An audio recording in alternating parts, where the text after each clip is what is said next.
धर्मस्थला के नकाबपोश ने अब जो खुलासे किए हैं वो सुनकर आपकी रूह कांप जाएगी और इस वीडियो के अंत तक आपका दिल उन लोगों के लिए खुद ब खुद प्रार्थनाएं करने लगेगा, खुद ब खुद दुआएं करने लगेगा जिनके साथ दरिंदगी हुई और उसके बाद उन्हें जमीन के नीचे गाड़ दिया गया। आदाब, नमस्कार, सत श्री अकाल, पेश चौबे विद यू दोस्तों। मेरा नाम है जुनैद भाटी और आप देख रहे हैं द न्यूज़ फीवर।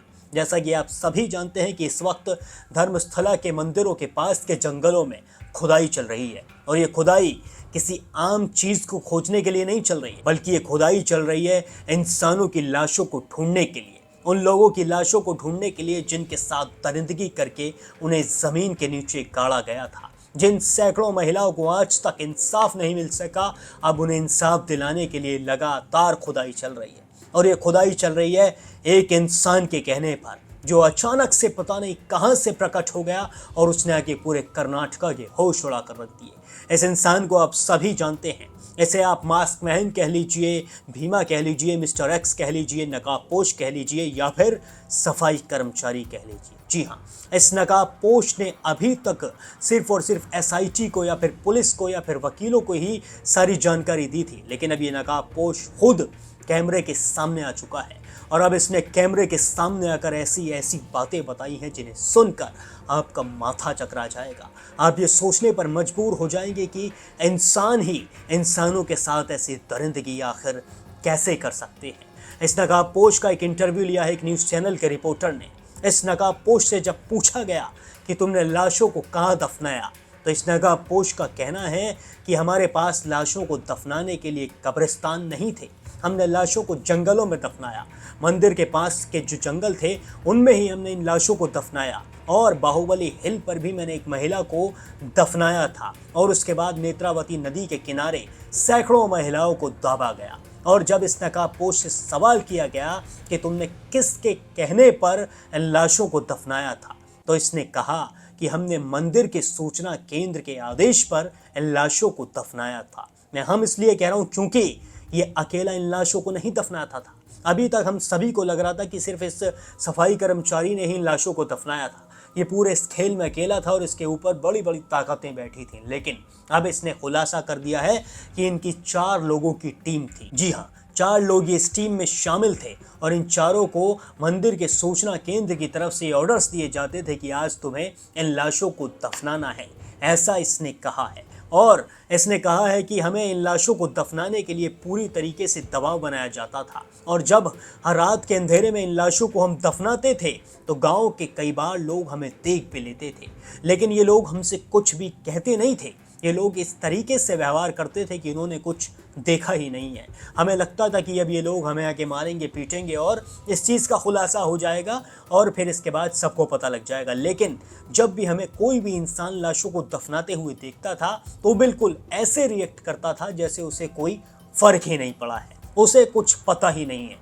और ये देखकर हम पूरी तरीके से चौंक जाते थे। जब इस इंसान से पूछा गया कि तुम्हें कैसे पता कि इन महिलाओं के साथ या फिर इन लोगों के साथ दरिंदगी हुई, इनके साथ गलत काम हुआ है, तो इसने कहा कि जब ये लाशें हमारे पास आती थीं दफनाने के लिए तो इनके शरीर पर साफ तौर पर ऐसे चोटों के निशान देखे जा सकते थे जिन्हें देखकर कोई भी बता सकता है कि इनके साथ कुछ ना कुछ तो दरिंदगी हुई है। जो बाकी रिपोर्ट्स हैं वो तो पोस्टमार्टम होने पर या फिर फॉरेंसिक जांच होने पर ही पता लगती, लेकिन जो मैंने अपनी आंखों से देखा है वो मैं बता रहा हूँ कि मुझे ऐसा लगता था कि हाँ, इनके साथ कुछ तो हुआ है।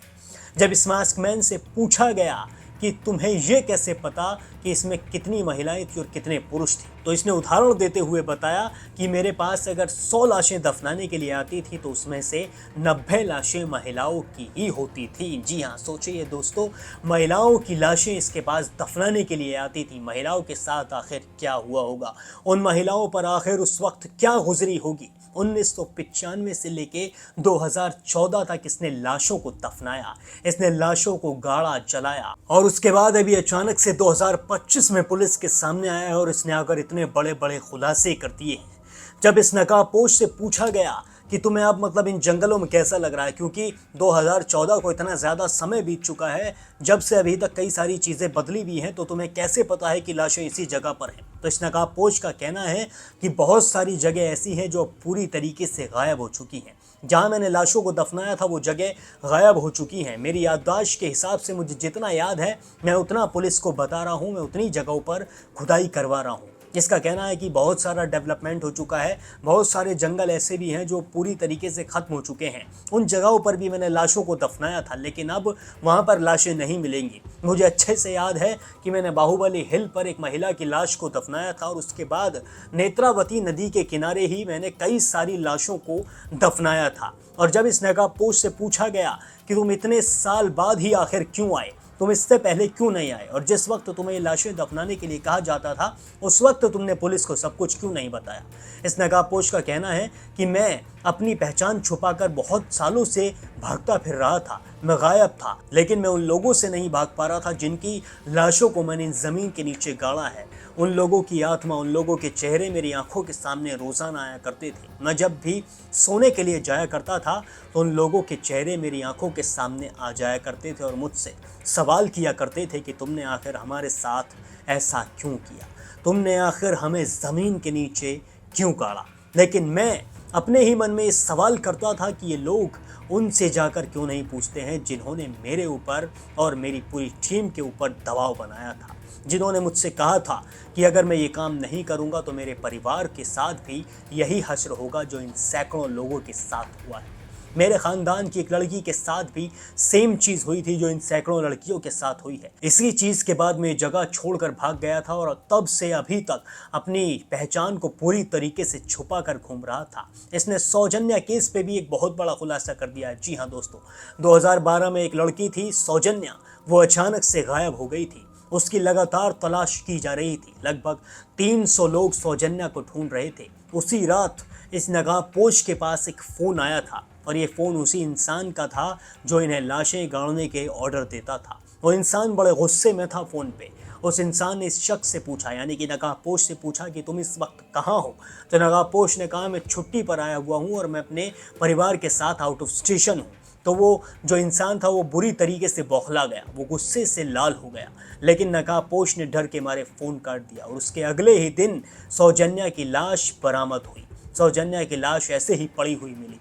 इस नकाबपोश का कहना है कि शायद वो लाश इसीलिए मिली थी क्योंकि मैं छुट्टियों पर बाहर गया हुआ था और उस लाश को हम गाड़ नहीं पाए थे। और अब जिन जगह पर खुदाई की जा रही है, जिन साइट्स पर खुदाई की जा रही है, उसमें से अभी साइट नंबर 13 बाकी है। साइट नंबर 13 की खुदाई को रोकने के लिए लगातार कोशिशें की जा रही हैं। पत्रकारों की पिटाई हो रही है, विरोध प्रदर्शन हो रहे हैं, लेकिन एसआईटी को अब ग्राउंड पेनिट्रेटिंग रडार जो तकनीक है वो मिल चुकी है। ये तकनीक साफ तौर पर बता सकती है कि ज़मीन में खुदाई से पहले ही ये खुलासा कर सकती है कि ज़मीन के नीचे कंकाल है या नहीं है। इस तकनीक से पुलिस को बहुत सारी सहायता मिलने वाली है और अब इस नकाबपोश ने जो खुलासे किए हैं उनसे भी कई सारी चीज़ें और ज़्यादा निकल कर सामने आने वाली हैं। दोस्तों, एक छात्र ने भी बहुत बड़ा खुलासा कर दिया है। इस छात्र के खुलासे को सुनकर भी आपका दिल पूरी तरीके से दहल जाएगा।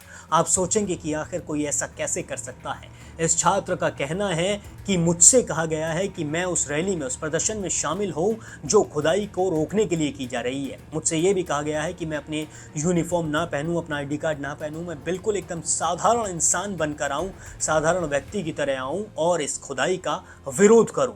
ज़बरदस्ती हम पर ये चीज़ थोपी जा रही है, हम पे विरोध करने के लिए ज़बरदस्ती कहा जा रहा है और इस छात्र का कहना है कि मैं इस चीज़ में शामिल नहीं हो सकता हूँ। मैं उन महिलाओं को इंसाफ दिलाना चाहता हूँ जिनकी जान चली गई। मैं उन परिवार वालों के साथ हूँ जिनके सदस्य आज तक भी मिल नहीं पाए हैं और अब थाने में भी ये चीज़ें दे दी गई हैं। जितने भी लोग लापता थे, जितने भी गुमशुदगी की रिपोर्ट्स थी या फिर जितने भी हादसे और एक्सीडेंट उस वक्त हुए थे, उन सब की रिपोर्ट अब मांगी गई है। इस केस में अब धीरे धीरे खुलासे होते हुए दिख रहे हैं।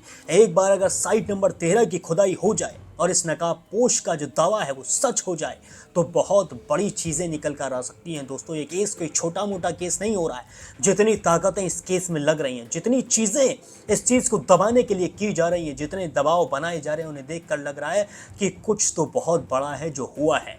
जो चीज़ें हुई हैं, जो चीज़ें बर्दाश्त करने की बाहर हैं, जो लोगों के साथ हुआ है, जो निर्दोषों के साथ हुआ है, अगर आप भी चाहते हैं जिन लोगों के साथ ऐसा हुआ उन्हें इंसाफ मिले, जिन परिवार के सदस्य अचानक से गुमशुदा हो गए और आज तक मिल नहीं पाए, या फिर जिनकी लाशें मिली, या फिर अगर नकाबपोश के दावे के अनुसार जिन लोगों को ज़मीन के नीचे गाड़ दिया गया उन्हें इंसाफ मिले, तो आप भी कमेंट सेक्शन में ज़रूर लिखिए जस्टिस फॉर धर्मस्थला पीपल, और कमेंट सेक्शन में आप अपनी राय ज़रूर बताएं कि आपको क्या लगता है, नकाबपोश सच बोल रहा है या फिर ये दावे ऐसे ही हैं, और इस केस में आखिर ऐसा क्या है जो हमें दिखाई नहीं दे रहा है लेकिन वो है ज़रूर। कमेंट सेक्शन में ज़रूर साझा करें मेरे साथ। बाकी देश और दुनिया की तमाम बड़ी खबरों के लिए अभी सब्सक्राइब कर लें द न्यूज़ फीवर।